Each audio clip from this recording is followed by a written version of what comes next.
Hey, what's going on YouTube? Marine X back at it again. This is the FJDynamics 500 watt DC power bank. And this may not be the power bank for you.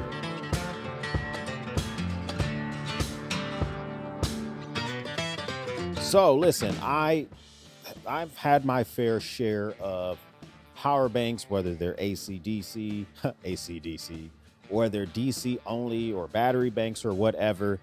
This is probably my most aesthetically pleasing power bank of all the ones that I own, and I have quite a few of them. Let's read off some specs so that I can get the crap right, because I don't normally script these videos and I don't want to be wrong. So I'll read these off and I'll throw some B-roll on top just to make sure that we get everything correct. This is the FJD Pony 500 watt hour DC power station. This is a big old battery bank, basically power bank. This is a 5-port DC only power bank. The very front port here does up to 140 watts in and out, which could be very useful for you. It has a little cover on it. 140 in and out. That's how you charge this thing. But the actual cover says 100 watts, and so I don't get that. It says on the specs it's either or. Then the DC expansion pack that goes on the very back is where you can do additional charging areas as well. Each of them labeled to let you know what they can do specifically. This one is 100. This one is 65 watts. And then you get 2 USB-A ports. Both of them do 18 watts altogether. That means that you can charge up to 5 devices at the same time. You also have the expansion ports in the front. These go in and out, meaning that you can plug up a solar panels to this and charge this entire device with the solar panel, which could be useful for you. You could also plug up this port here directly into a bigger power bank or such a power station like an EcoFlow or an Anchor or whatever you might have laying around, and let this be a charger to that power station. So you, in essence, you're expanding the life of that power station, but not the capacity. We'll get more to that here in a second. So these are using NMC batteries instead of the LiFePO 4, which a lot of people like the LiFePO 4, and they have a very unique difference between the two of them. So the easiest way to understand the difference between the two is the LiFePO 4 uses lithium iron phosphate. The iron phosphate is the raw materials for those LiFePO 4 batteries. And they normally have a longer battery life. We'll talk about that here in a second.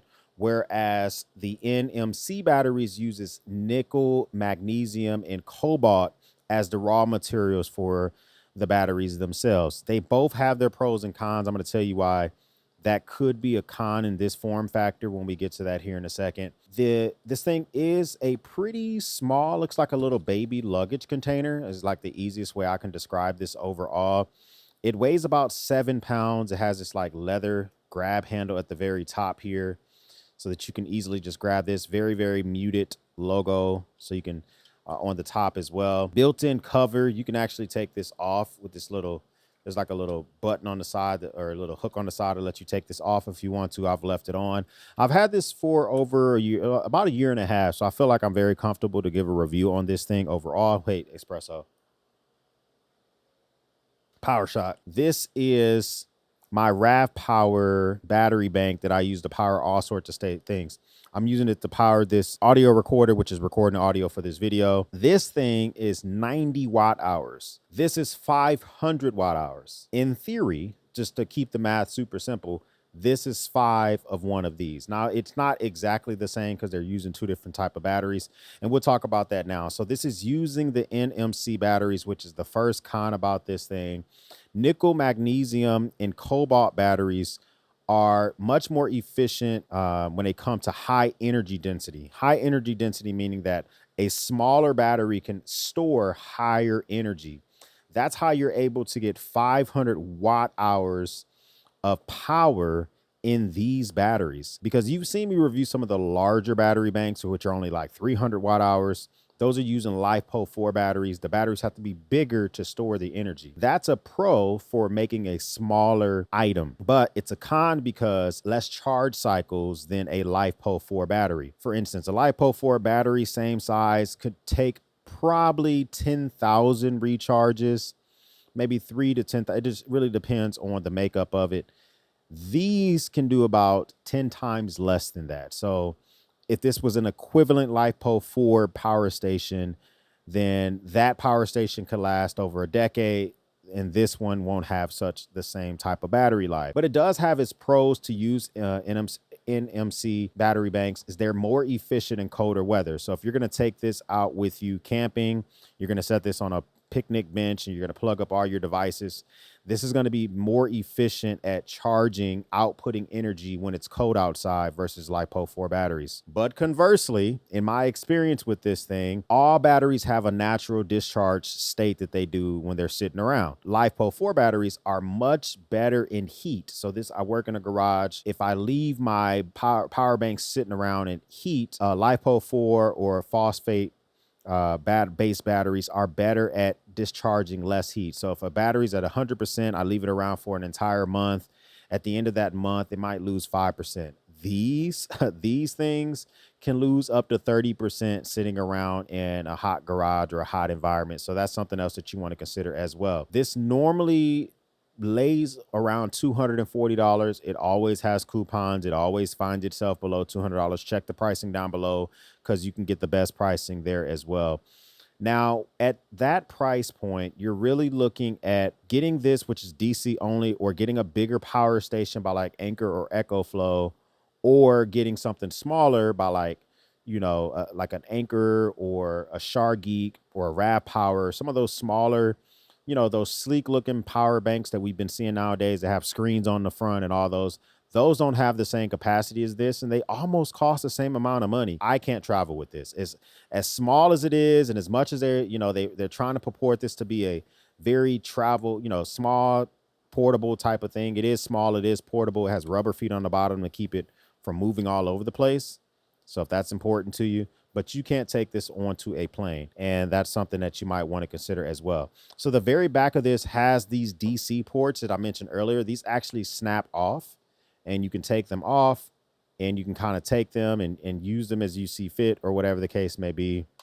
So that could be a pro, that could be a con. If you don't need all of these, if you need for some reason a smaller footprint, you can leave this off and just use the ports in the front. It's only one port.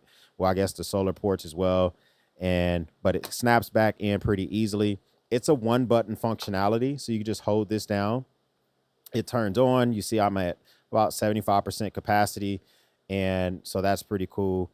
It does have an auto off feature. So if it's not inputting or outputting any DC power within an hour, it just automatically shuts itself off, which is a good thing. This works as an uninterruptible power supply, but because it's DC only, I don't know what you would just have constantly plugged up in here. But what that means is if you have this front port plugged into a wall, and then you have things that are plugged up back here, if the power is cut off to this battery bank, it will automatically sense that and continue to charge the items. While it's being plugged up, it actually passes through power to everything through the DC port. So that's really good as well if that's something that you care about. I don't think I would use this as an uninterruptible power supply. I can't think, I've had this for over a year and a half. I can't think of any DC only powered items that I can't have to be interrupted. Most of the items I have that can't be interrupted are like CPAP machines, which require AC power, which this does not have.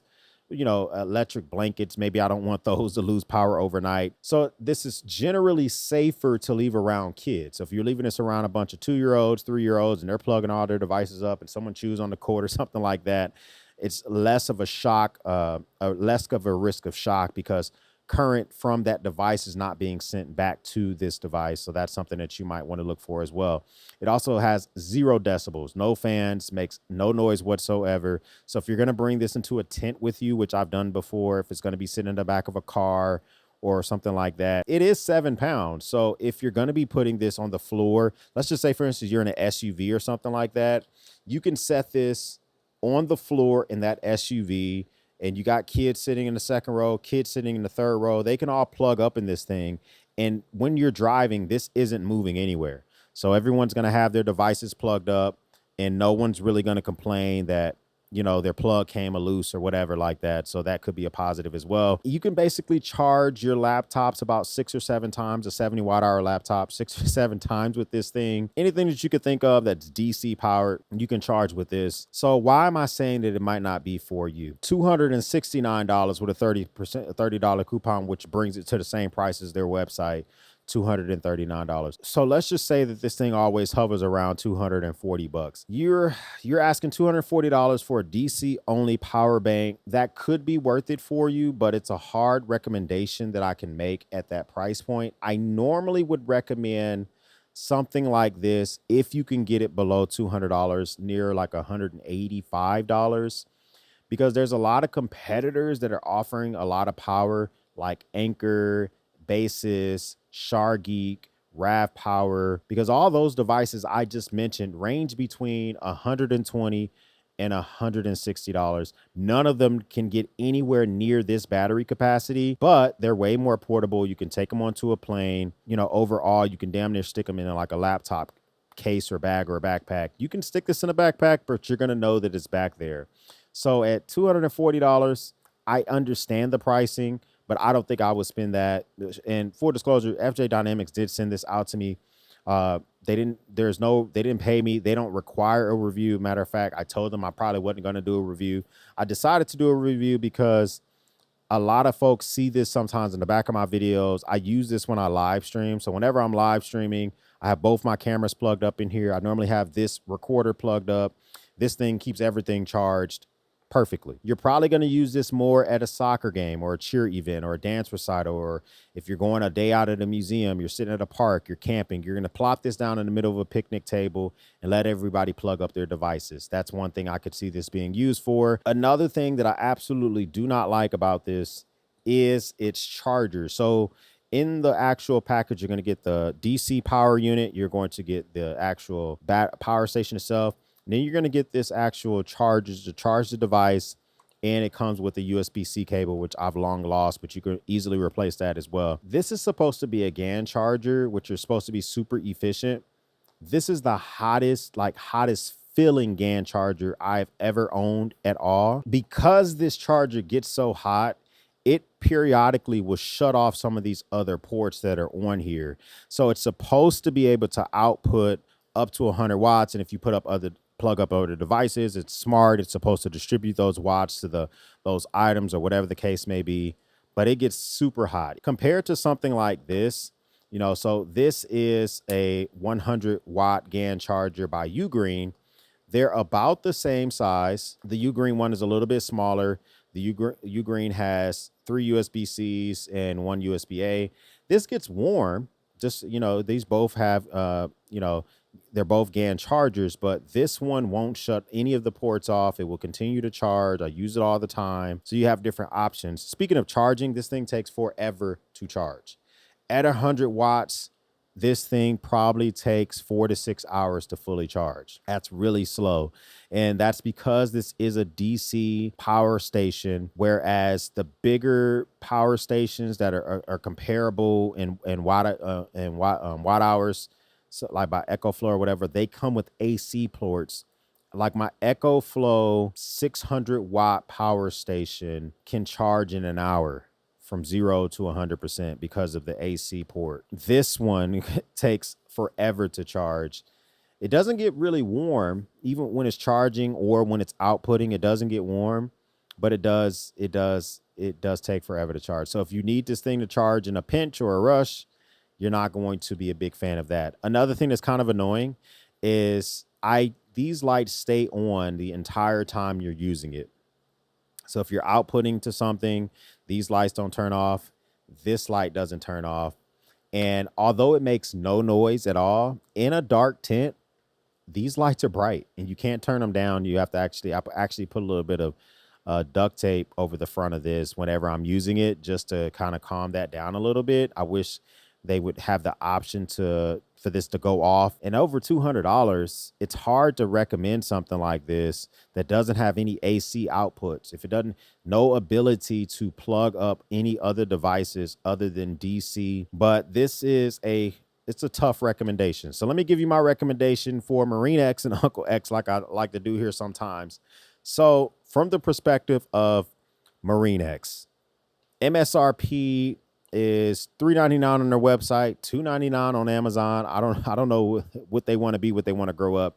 Let's go with $2.99 because that's what it is on Amazon. At $300, no coupons, this makes 0 cents. This has NMC batteries, which don't have the lifespan of LiFePO 4 batteries, which is why everyone is using them in their devices nowadays that are making something this size. In warmer environments, this has a larger battery displacement or battery discharge. So if you don't touch this for a month and it's been out in a warm closet or something like that, there's a possibility that it won't be fully charged, and that could really suck. You can't travel with it because of the size. It's DC only, which may be something that you're looking for, but not for $300. And it doesn't have a screen or anything, no indicator to let you know like what devices are being received. It would be nice if this actual DC unit had different. I would love if they could take this unit and make it replaceable. This is a DC box, right? But maybe they could offer on their website a different box that you can buy that has barrel plugs on it, which is useful for me because I plug up all sorts of devices that could use a barrel plug. You may not need that, but maybe that might be something that you consider as well. Just all sorts of different things that you can use back here. I don't know if you can plug something up back up here and get an AC outlet. Maybe it would throw off the entire technology of it, but I think maybe you should offer different DC boxes that you can use back here. That might make it a little bit more worth it. For MarineX, this is a hard no for me. Now, as Uncle X, would I recommend this thing at full price? No, I wouldn't. Still, I would not at full price. It's missing all those little features. I'm trying to think of this as $300 as what they want to sell this at. And it's in this really weird space where it's a power station, quote unquote, meaning that it is a big old power station that you can plug multiple devices to, but it's not no AC, no AC, no cigarette ports, no barrel ports, no nothing. So that's something that's a little bit weird. But it's too big to be like a power bank, like something like I have right here. It's just like a little bit too big for that. So it's like in this weird in-between space. When they have crazy sales on this, then it starts to look a lot more attractive. So right now it's $269. There's a coupon that brings it down to $230. I still think that's too high. But there have been times where this thing drops down to $189, $199. When that happens, this becomes a lot more interesting because they're offering power banks like this, which are like, instead of 30,000 milliamp hour, they're like maybe 60,000 milliamp hour or 140 watts with a little slick screen on the front by Anchor or whatever. And those are like $140.